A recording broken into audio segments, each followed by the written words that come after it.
So let me just outline a few of these arguments. One would be the contingency argument for God's existence.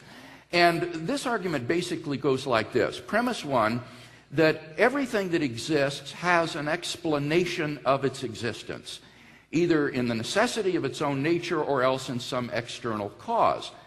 Secondly, the universe exists. So from those first two premises, it follows that the universe has an explanation for its existence, either in the necessity of its own nature or else in some sort of an external cause.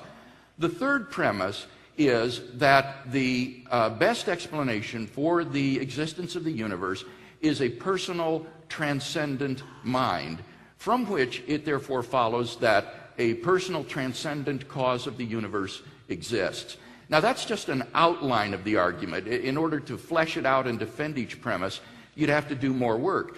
This is one of the most popular and oldest arguments for the existence of God in Western philosophy. And I was shocked in Dawkins' book, he doesn't even talk about this argument. He just completely ignores it. And yet I think this is a very good argument for thinking that there is a personal, transcendent cause of the universe that explains its existence. Okay, so when you talk about a transcendent personal cause, just explain that to us briefly. The idea here is that everything that exists has some kind of explanation why it exists. Either it exists by a necessity of its own nature. What would be an example of that? Well, many philosophers think that mathematical objects exist in this way, things like numbers and sets and other mathematical objects. If these things exist, they don't have causes of their existence. They simply exist by a necessity of their own nature. It's impossible for them not to exist. Other things are contingent in their existence. That is to say, they have external causes for why they exist, that explain why they exist. Examples would be things like mountains and people and trees and chairs and galaxies. These have external causes. And the point is that everything that exists has an explanation that exists, why it exists, either in an external cause or in some sort of necessity of its own nature.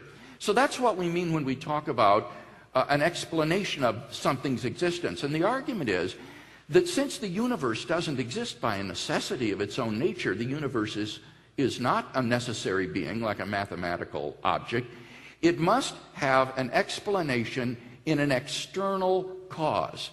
And this cause would have to be something that is beyond the universe, and therefore beyond space, beyond time, beyond matter and energy, a non-physical, immaterial, spiritual entity which has brought the universe into being.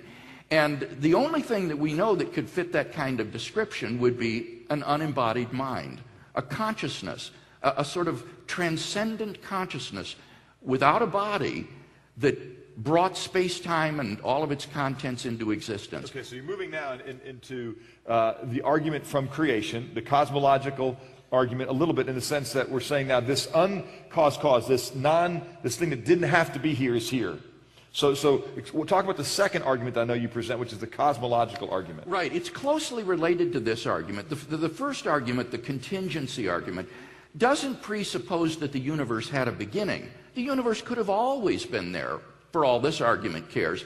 But it's saying that since anything that exists has an explanation, there must be an explanation for why, say, an eternal universe exists, rather than just nothing. And that would be found in, as I say, a transcendent cause.